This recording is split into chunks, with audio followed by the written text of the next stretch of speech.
একদিন পয়গম্বর মুসা আলাইহিস সালাতু ওয়াস সালাম কারুনকে ডাক দিয়ে বলল, হে কারুন, আল্লাহ তাআলা তোমাকে তো অনেক ধন সম্পদ দান করেছে। কি দান করেছে?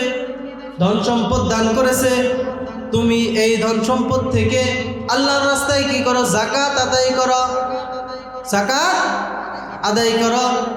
কারণ তৎক্ষণাৎ স্বীকার করলো। স্বীকার করে যাওয়ার পর বাড়িতে যাইয়া যখন সে হিসাব করলো, দেখলো যে তার সম্পত্তি থেকে অনেকটাই সম্পত্তি সে আল্লাহর রাস্তায় দিয়ে দিতে হয়। সে মনে মনে চিন্তা করলো যে মুসা তো এবার আমার সম্পত্তির মধ্যে হাত দিয়েছে। কিসের মধ্যে হাত দিয়েছে? সম্পত্তির মধ্যে। দেখেন কত বড় আহাম্মক, কত বড় বেয়াকুব। এই বেয়াকুবটা এইটা মনে করতে শুরু করলো যে মুসা তার সম্পত্তির লোভের কারণে, যাতে করে তার সম্পত্তি কমে যায়, এই কারণে তাকে যাকাত দিতে বলতেছে। তো সে হযরত মুসা আলাইহিস সালাতু ওয়াস সালামের সাথে শত্রুতা শুরু করলো এবং তার গোত্রের লোকেদেরকে ডাক দিয়ে বলল, হে বনি ইসরাইলের লোকজন, তোমরা আসো, অমুক ব্যভিচারিণী মহিলাকে তোমরা ডাকো এবং তাকে এই সংবাদ দাও, যদি সে মুসার ব্যাপারে তুহমত লাগাইতে পারে, ইলজাম লাগাইতে পারে যে সে আমার সাথে ব্যভিচারিণ করেছে, তাহলে আমি তাকে কি করব? 1000 দিরহাম দেব। যেই কথা সেই কাজ। কারণ বনি ইসরাইলের সকল লোকদেরকে নিয়ে মুসা আলাইহিস সালাতু ওয়াস সালামের কাছে উপস্থিত হইল। উপস্থিত হওয়ার পর পয়গম্বর মুসা আলাইহিস সালাতু ওয়াস সালামকে ডাক দিয়ে বলতেছে, ও আল্লাহর পয়গম্বর, আপনি বনি ইসরাইলের প্রতি কিছু ওয়াজ নসিহত করুন। যখন পয়গম্বর আলাইহিস সালাতু ওয়াস সালাম বনি ইসরাইলের প্রতি ওয়াজ নসিহত শুরু করলো, তখন তিনি বললেন, যদি তোমাদের মধ্যে কেউ চুরি করে তোমরা তাহলে তার কি করবে? হাত কেটে দেবে। যদি কেউ চুরি করে তাহলে তার কি করে দেবে? হাত কেটে দেবে। যদি তোমাদের মধ্যে কেউ জিনায় লিপ্ত হয়, যদি সে অবিবাহিত হয় তাহলে তাকে বেত্রাঘাত করবে, আর যদি সে বিবাহিত হয় তাহলে তোমরা তাকে পাথর মারতে মারতে এই দুনিয়া থেকে বিদায় করে দেবে। এই কথা বলার পর কারণ তৎক্ষণাৎ দাঁড়াইয়া মুসা আলাইহিস সালাতু ওয়াস সালামকে বলতে লাগলো, হে মুসা, বনি ইসরাইলের ধারণা আপনি অমুক মহিলার সাথে এই ব্যভিচার করেছে। পয়গম্বরের ব্যাপারে এরকম একটা তুহমত লাগাইতেছে। তখন আল্লাহর পয়গম্বর ডাক দিয়ে বললেন, হে কারণ, তুমি ওই মহিলাকে ডাকো।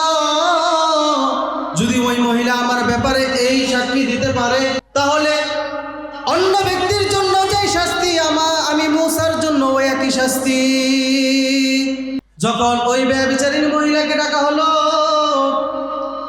ডাকার পর আল্লাহর পয়গম্বর মুসা আলাইহিস সালাতু ওয়াস সালাম বললেন, হে মহিলা, আল্লাহর কসম করে বলো, আমি কি তোমার সাথে এইরকম কোনো খারাপ কাজ করছি কিনা? তখন ওই মহিলার অন্তরের ভিতরে আল্লাহ তাআলা কি করে দিলেন? পরিবর্তন সৃষ্টি করে দিলেন। পরিবর্তন সৃষ্টি করে দেওয়ার পর ওই মহিলা চিন্তা করলো, আজকে যদি আমি মিথ্যা কথা বলি, এই মিথ্যা কথা বলার কারণে মুসা তো কষ্ট পাবে, আমার আল্লাহ কষ্ট পাবে। কে কষ্ট পাবে? শুধু মুসা একা কষ্ট পাবে না, আল্লাহ তাআলাও কষ্ট পাবে। ওই মহিলা বলতো, না না, আপনি আল্লাহর কসম করে বলছে আপনি আমার সাথে এইরকম কোনো খারাপ কাজ করেন নাই। পয়গম্বর মুসা আলাইহিস সালাতু ওয়াস সালাম সিজদায় লুটিয়ে পড়লেন এবং বললেন, হে আল্লাহ, আমি যদি আপনার পয়গম্বর হয়ে থাকি তাহলে আপনি কারুনের প্রতি কি করুন? গজব নাজিল করুন। কি করুন? গজব নাজিল করুন। তখন আল্লাহ তাআলা বলল, হে মুসা, আমি জমিনকে তোমার অনুগত করে দিলাম, তুমি জমিনকে যা বলবে জমিন আজকে তোমার তাই কথা শুনবে। তখন পয়গম্বর মুসা আলাইহিস সালাতু ওয়াস সালাম বলল, ইয়া আরদু, হে জমিন, খুজি, তুমি তাকে কি করো? ধরো। এই কথা বলার সঙ্গে সঙ্গে জমিন কারুনকে ধরে ফেললো এবং কারুন কান্নাকাটি শুরু করলো। কিন্তু মুসা আলাইহিস সালাম কর্ণপাত করলেন না, ওইদিকে কোনো খেয়াল রাখলেন না। পরের বার জমিনকে মুসা নবী আদেশ করলেন, ইয়া আরদু, হে জমিন, খুজি, তুমি তাকে ধরো। এইবার আদেশ করার পর জমিন তাকে হাঁটু পর্যন্ত ঘিরে ফেললো। কোন পর্যন্ত ঘিরে ফেললো? এইভাবে জমিন তাকে কোমর পর্যন্ত ঘিরে ফেললো। শুধু তাই নয়, জমিন তাকে বুক পর্যন্ত ঘিরে ফেললো। আব্দুল্লাহ ইবনে আব্বাস রাদিয়াল্লাহু তাআলা আনহু বলেন যে কিয়ামত পর্যন্ত এই কারুন তার দৈহিক যে গঠন, একটা মানুষ ধরেন 5 ফিট, সে প্রত্যেক দিন তার দৈর্ঘ্যের শরীরের যে গঠন, এই গঠন পরিমাণ সে কে নিচের দিকে ডাকতে থাকবে। জমিন তাকে হজম করবে না। কি করবে না? জমিন তাকে হজম করবে না। কাল কিয়ামতের দিন যখন আল্লাহ তাআলা সকলকে জীবিত করবেন, সেইখান থেকে কারুনকে পুনরায় জীবিত করবেন। আলহামদুলিল্লাহ, বড় বাসালিয়া জামে মসজিদের উদ্যোগে আয়োজিত বাৎসরিক ওয়াজ মাহফিলের সম্মানিত সভাপতি, আমন্ত্রিত উলামায়ে কেরাম, আমার সামনে উপবিষ্ট মুরব্বিয়ানে কেরাম এবং পর্দার আড়ালে উপবিষ্ট আমার মা ও বোনেরা, আপনাদের প্রতি রইল আমার সালাম। আসসালামু আলাইকুম ওয়া রাহমাতুল্লাহি ওয়া বারাকাতুহু। সালামের উত্তরটা একটু জোরে দিলে ভালো হয়। আলহামদুলিল্লাহ, মহান রব্বুল আলামিনের দরবারে লাখ কোটি শুকর ও সুজুদ, যে মহান রব্বুল আলামিন আমাকে, আপনাকে, আমাদের প্রত্যেককে ভালোবেসে মোহাব্বত করে আজকের এই জালিসুর রহমান জান্নাতের বাগানে এসে বসে কোরআন ও হাদিস থেকে কিছু কথা বলা এবং শোনার জন্য তৌফিক দান করেছেন। সকলে এই জন্য দিলে থেকে একবার শুকরিয়া আদায় করি, বলি আলহামদুলিল্লাহ। লাখ কোটি সালাম বিশ্ব মানবতার দিশারি রহমাতুল লিল আলামিন আমাদের প্যারা নবী হযরত মুহাম্মদ সাল্লাল্লাহু আলাইহি ওয়াসাল্লামের প্রতি। সকলে বলি সাল্লাল্লাহু আলাইহি ওয়াসাল্লাম। তো আজকে আমরা অনেক সুন্দর একটা আয়োজন করছি কি করি নাই? করছি। কিন্তু আফসোস, দুঃখের বিষয় হচ্ছে এখনো অনেক মানুষ বাইরে ঘোরাফেরা করতেছে না ঘোরাফেরা। কেন ঘোরাফেরা করতেছে জানেন? জানেন না? কারণ আল্লাহ তাআলা তাদেরকে কবুল করেন নাই। যদি আল্লাহ তাআলা তাদেরকে কবুল করতেন তাহলে তারা বাহির দিয়ে এখন ঘোরাফেরা করতেন না, তারা মাহফিলের প্যান্ডেলে এসে বসে যেতেন। কথা ঠিক কিনা? কিন্তু তাদের পোড়া কপাল হওয়ার কারণে তারা আজকে এই মাহফিলের প্যান্ডেলে আসতে পারে না। আল্লাহ তাআলা এই দুনিয়াতে হাজার হাজার মাখলুক সৃষ্টি করছে, করে কি করে নাই? করছে। কিন্তু আল্লাহ তাআলা মানুষকে শ্রেষ্ঠত্ব দান করে সৃষ্টি করেছেন। কি করেছেন? আল্লাহ তাআলা মানুষ এবং মানব জাতি যাই বলেন না কেন, আল্লাহ তাআলা মানুষ এবং মানব জাতিকে শ্রেষ্ঠত্ব দান করেছেন। আল্লাহ তাআলা কুরআনুল কারীমের মধ্যে বলেন, বিসমিল্লাহির রহমানির রহিম। আল্লাহু আকবার বলবেন না? ওয়ালাকাদ কাররামনা বনি আদম। সুবহানাল্লাহ বলেন। সুবহানাল্লাহ। নিশ্চয় আমি বনি আদমকে শ্রেষ্ঠত্ব দান করেছি। কি করেছি? শ্রেষ্ঠত্ব দান করেছি। আল্লাহ তাআলা এই পৃথিবীতে অনেক মাখলুকাত সৃষ্টি করেছেন। এর মধ্যে জিন জাতি আছে, গরু ছাগল আছে, হাঁস মুরগি আছে, আর অনেক মাখলুক আছে না? কথা বলেন, আছে না? নাই? আছে। কিন্তু সব থেকে শ্রেষ্ঠত্ব দান করেছেন আল্লাহ তাআলা কাকে? মানুষকে। কাকে? মানুষকে। আল্লাহ তাআলা এই মানুষকে সৃষ্টি করেছেন শুধু একমাত্র তার ইবাদত করার জন্য। কি করার জন্য? ইবাদত করার জন্য, তার দাসত্ব করার জন্য, তার আনুগত্য করার জন্য। আর অন্য সকল মাখলুককে আল্লাহ তাআলা সৃষ্টি করেছেন এই মানুষের প্রয়োজনে, তাদের কল্যাণে। আল্লাহর নবী হাদিসে পাকের মধ্যে বলেন, আদ দুনিয়া খুলিকতু লাকুম, দুনিয়া তোমাদের কল্যাণে সৃষ্টি করেছি, দুনিয়া তোমাদের কল্যাণে সৃষ্টি করেছে। ওয়া আনতুম খুলিকতুম লিল আখিরাহ, আর তোমাদেরকে সৃষ্টি করা হয়েছে আখিরাতের জন্য। কিসের জন্য? আখিরাতের জন্য। আমরা এই রবের নিয়ামত ভক্ষণ করে, এই রবের নিয়ামত খেয়ে আমরা কি করি না করি, আমাদের গতিবিধি কি, আমরা কোন আমল করি, এইগুলো পর্যবেক্ষণের জন্য আল্লাহ তাআলা 4 জন রাজসাক্ষী নিযুক্ত করেছে। কয়জন? কয়জন? জোরে বলেন কয়জন? আল্লাহ তাআলা 4 জন রাজসাক্ষী নিযুক্ত করেছেন। এই 4 জন রাজসাক্ষী সর্বহালতে আমাদেরকে তারা তদারকি করতে থাকে, তারা দেখতে থাকে আমরা কোন আমল করি, কোন আমল করি এবং আমরা কোন গুনার কাজটা করি, এগুলা সর্বহালতে তারা দেখতে থাকে। 4 জন রাজসাক্ষীর মধ্যে 1 নম্বর রাজসাক্ষী হচ্ছে জমির। 1 নম্বর রাজসাক্ষী কি? জমির। 2 নম্বর রাজসাক্ষী ফেরেশতা। আমার সাথে সাথে বলেন, 1 নম্বর রাজসাক্ষী হচ্ছে জমির, 2 নম্বর হচ্ছে ফেরেশতা, 3 নম্বর হচ্ছে আমল, আর 4 নম্বর হচ্ছে অঙ্গ প্রত্যঙ্গ। কয়জন রাজসাক্ষী হলো? 4 জন। আল্লাহ তাআলা রাজসাক্ষী এই দুনিয়ার জমিনে সৃষ্টি করে পাঠাইয়া দিয়েছেন আমাদের তত্ত্বাবধানের জন্য। 1 নম্বর হইল জমিন। আল্লাহ তাআলা কুরআনুল কারীমের মধ্যে ইরশাদ করেন, মিনহা খলাকনাকুম ওয়া ফিহা নুঈদুকুম ওয়া মিনহা নুখরিজুকুম তারাতান উখরা। সুবহানাল্লাহ। মিনহা খলাকনাকুম, এই মাটি থেকে আমি তোমাদেরকে সৃষ্টি করেছি। ওয়া ফিহা নুঈদুকুম, এবং এই মাটিতেই তোমাদেরকে একদিন আমি কি করব? ফিরাই নেব। ওয়া মিনহা নুখরিজুকুম তারাতান উখরা। সুবহানাল্লাহ।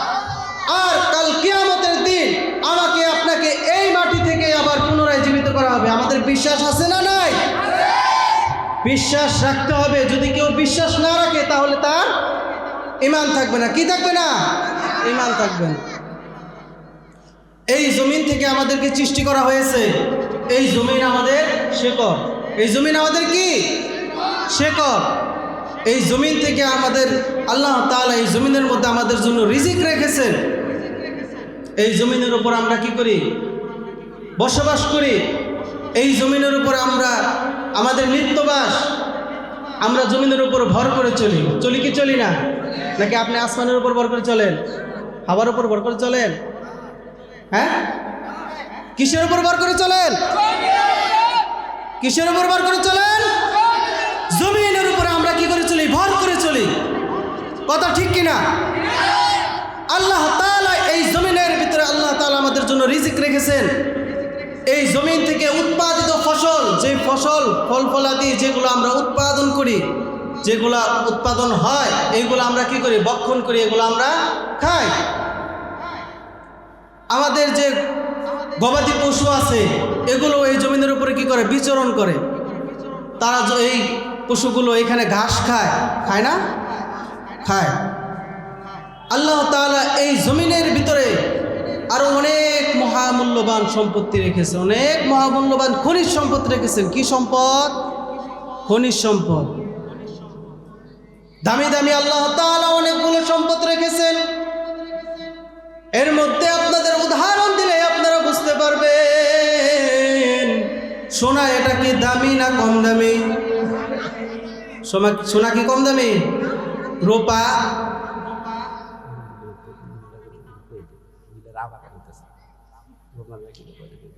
আচ্ছা, মহিলারা যারা আছেন তাদের জন্য ওই যে নজরুল কাকার বাড়িতে প্যান্ডেলের ব্যবস্থা করছে, আপনারা ওখানে চলে যান। আল্লাহ তাআলা এই জমিনের মধ্যে আরো অনেক খনিজ সম্পদ রেখেছেন। তেল, গ্যাস। গ্যাস আমাদের প্রয়োজন নাই? পেট্রোল আমাদের প্রয়োজন নাই? ডিজেল আমাদের প্রয়োজন নাই? আছে। দেখেন, একটা কিছু আল্লাহ তাআলা অনর্থক সৃষ্টি করেন নাই। সব কিছুই আল্লাহ তাআলা কি করেছেন? এই মানুষের প্রয়োজনে সৃষ্টি করেছেন। আর আমরা আল্লাহ তাআলার এই নিয়ামত ভক্ষণ করে আমরা আল্লাহ তাআলার এই নিয়ামত খাইয়া তার রবের সাথে আমরা কি করি? নাফরমানি করি। আমরা আল্লাহ তাআলার সাথে নাফরমানি করি না? আমরা নিয়ামত ভক্ষণ করে নাফরমানি করি না? যে খনিজ সম্পদ রেখেছে এগুলো থেকে আমরা আমাদের স্বাদ আস্বাদন করি, আমাদের যাবতীয় যত প্রয়োজন আছে এগুলো আমরা মিটাই কি মিটাই না? তেল গ্যাস এগুলো উত্তোলন করে আমরা কি করি?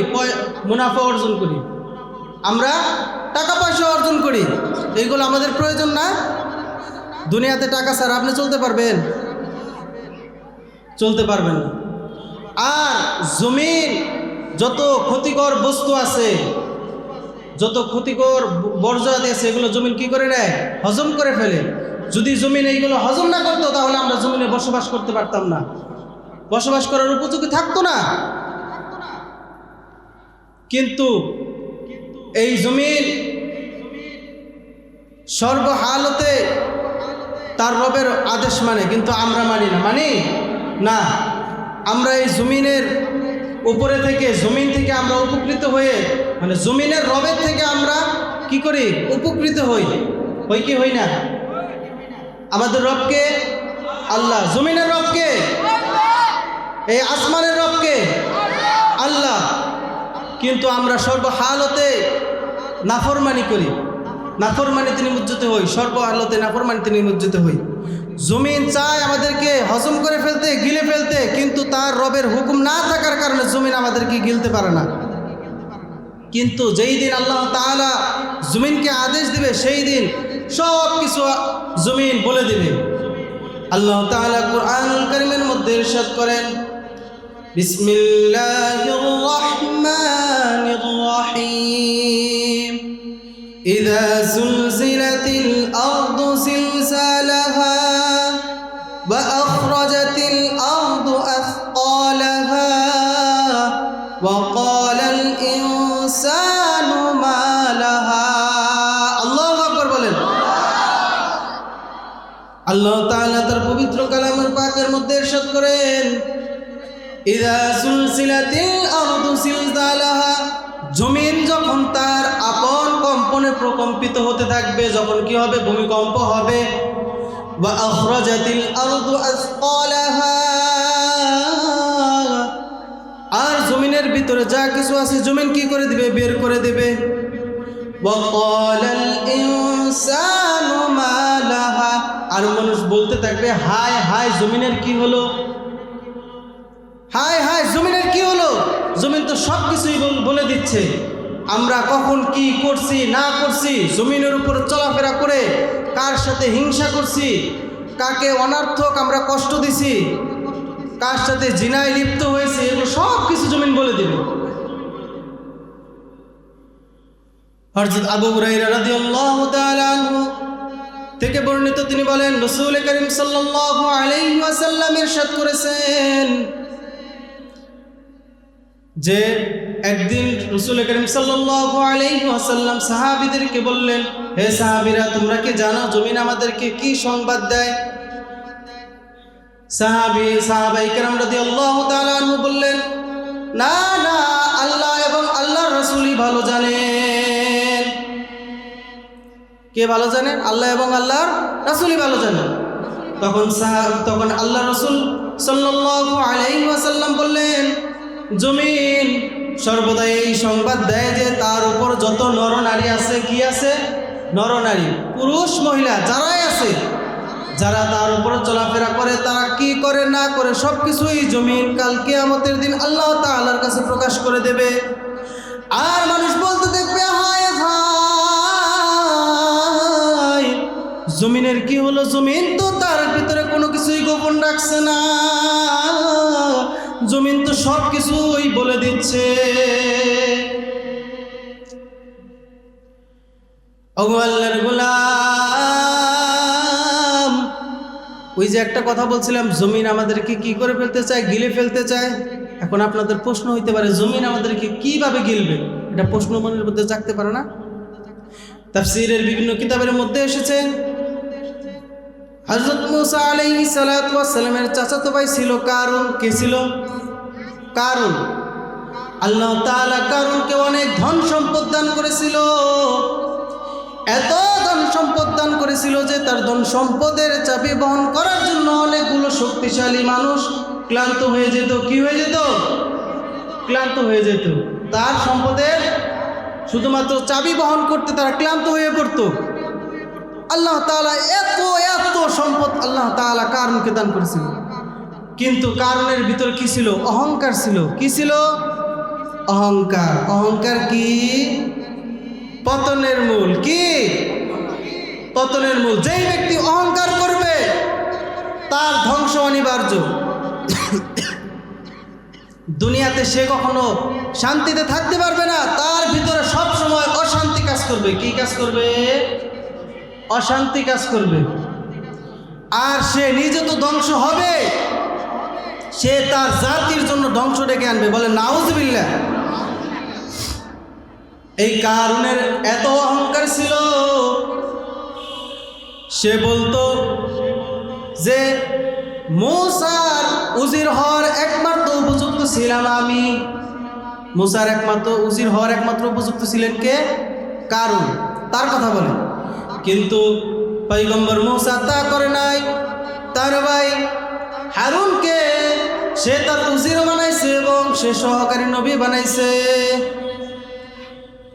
কারুন এই কথা বলে, কিন্তু এই আহমকটা জানে না যে পয়গম্বর, নবুয়ত বা রিসালাত এটা কারো কোনো পৈতৃক সম্পত্তি নয়। নবুয়ত বা রিসালাত এটা কারো কোনো বাপদাদার সম্পত্তি। কারো বাপদাদার কোনো সম্পত্তি নাকি? না। আল্লাহ তাআলা যাকে ভালোবাসেন, যাকে পছন্দ করেন, তাকে এই নবুয়ত দান করেন। কি করে? নবুয়ত দান করেন। আল্লাহ তাআলা তার মনোনীত বান্দাদেরকে আল্লাহ তাআলা নবী বানায় এই দুনিয়াতে পাঠান। সুবহানাল্লাহ বলবেন না? সুবহানাল্লাহ বলবেন না? দেখেন তো কারুন অহংকার করতে লাগলো। কি করতে লাগলো? অহংকার করতে লাগলো। একদিন পয়গম্বর মূসা আলাইহিস সালাতু ওয়াস সালাম কারুনকে ডাক দিয়ে বলল, হে কারুন, আল্লাহ তাআলা তোমাকে তো অনেক ধন সম্পদ দান করেছে। কি দান করেছে? ধন সম্পদ দান করেছে। তুমি এই ধন সম্পদ থেকে আল্লাহর রাস্তায় কি করো? যাকাত আদায় করো। যাকাত আদায় করো। কারণ তৎক্ষণাৎ স্বীকার করলো। স্বীকার করে যাওয়ার পর বাড়িতে যাইয়া যখন সে হিসাব করলো, দেখলো যে তার সম্পত্তি থেকে অনেকটাই সম্পত্তি সে আল্লাহর রাস্তায় দিয়ে দিতে হয়। আজকে দেখেন আমাদের সমাজের বিত্তবানদের অবস্থা দেখেন। তারা কি তাদের হক আদায় করে? যাকাত আদায় করে? করে? করে না। যার কোটি টাকার সম্পত্তি আছে, তার 2.5 লাখ টাকা যদি যাকাত আইসা থাকে, সে কি করে? কিছু লুঙ্গি আর কিছু গামছা বা কিছু কাপড় কি করে? কিছু লুঙ্গি আর কিছু কাপড় দান করে দেয়। তাহলে কি তার যাকাত আদায় হইল? হইল? হইল না। সে মনে করে যে আমি যদি আজকে পরিপূর্ণভাবে যাকাত আদায় করি তাহলে আমার সম্পত্তি থেকে মাল কইমা যাবে। কিন্তু না, এটা তার বোকামি। যাকাত আদায় করলে এই সম্পত্তির মধ্যে আল্লাহ তাআলা আরো বরকত দান করেন। সুবহানাল্লাহ বলবেন না? সুবহানাল্লাহ। কিন্তু কারণ সে মনে মনে চিন্তা করলো যে মূসা তো এবার আমার সম্পত্তির মধ্যে হাত দিয়েছে। কিসের মধ্যে হাত দিয়েছে? সম্পত্তির মধ্যে। দেখেন কত বড় আহাম্মক, কত বড় বেয়াকুব।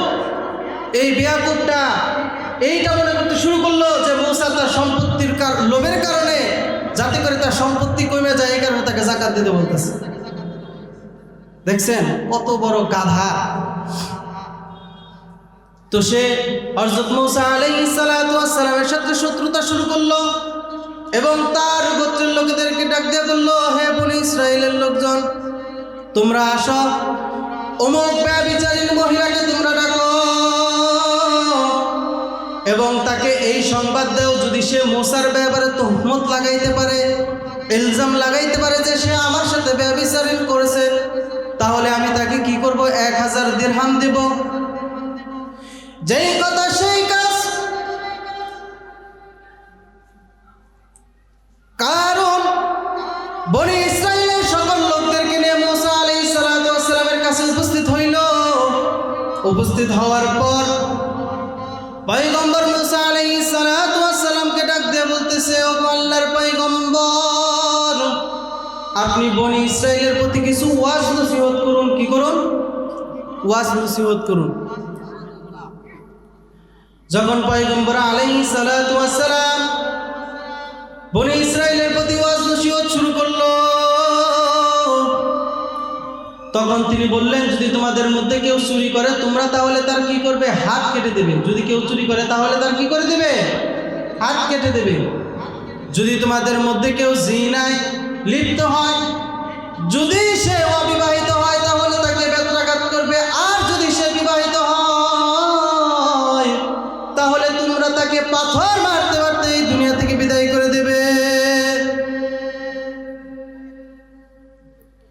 এই কথা বলার পর কারণ তৎক্ষণাৎ দাঁড়াইয়া মুসা আলাইহিস সালাতু ওয়াস সালামকে বলতে লাগলো, হে মুসা, বনি ইসরাইলের ধারণা আপনি অমুক মহিলার সাথে এই ব্যভিচার করেছে।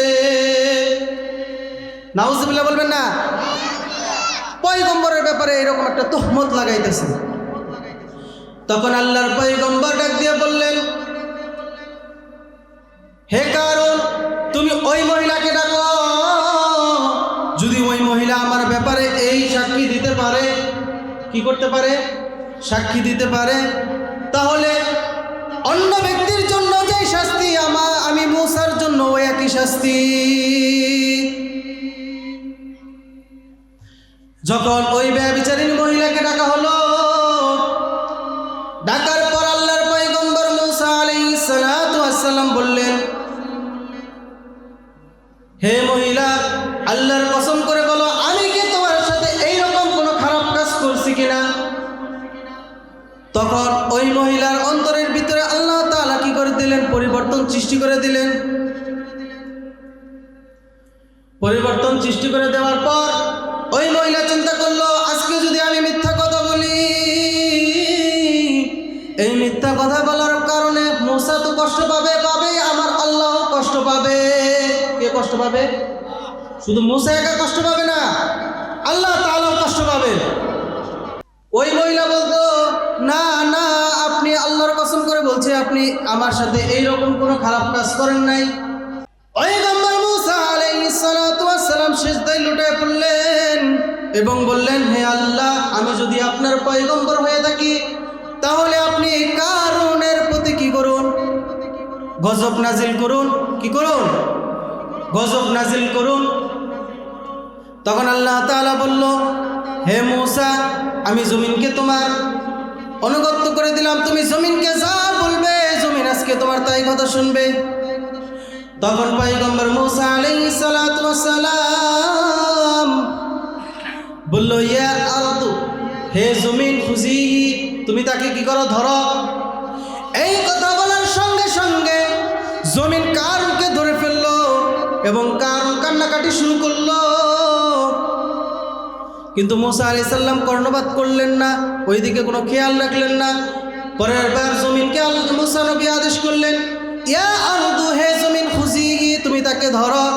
এইবার আদেশ করার পর জমিন তাকে হাঁটু পর্যন্ত ঘিরে ফেললো। কোন পর্যন্ত ঘিরে ফেললো?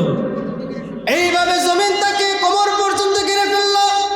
শুধু তাই নয়, জমিন তাকে বুক পর্যন্ত ঘিরে ফেললো।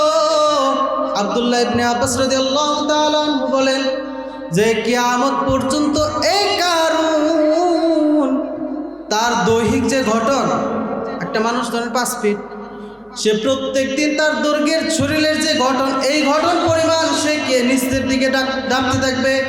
জমিন তাকে হজম করবে না। কি করবে না? জমিন তাকে হজম করবে না। কাল কিয়ামতের দিন যখন আল্লাহ তাআলা সকলকে জীবিত করবেন, সেইখান থেকে কারুনকে পুনরায় জীবিত করবেন। 2 নম্বর রাজসাক্ষী হচ্ছে ফেরেশতা। কে? ফেরেশতা। 2 নম্বর রাজসাক্ষী ফেরেশতা। এই ফেরেশতারা সর্বহালতেই আমাদেরকে কি করেন? তদারকি করতে থাকেন। আল্লাহ তাআলা কোরআনুল কারীমের মধ্যে ইরশাদ করেন, ওয়া ইন্না আলাইকুম লাহাফিযিন কিরামান কাতিবিন ইয়ালামুনা মা তাফআলুন। ওয়া ইন্না আলাইকুম লাহাফিযিন, নিশ্চয় আমি তোমাদের জন্য কি করেছি? তত্ত্বাবধায়ক নিযুক্ত করেছি। তারা হচ্ছেন সম্মানিত 2 জন ফেরেশতা, কিরামান কাতিবিন,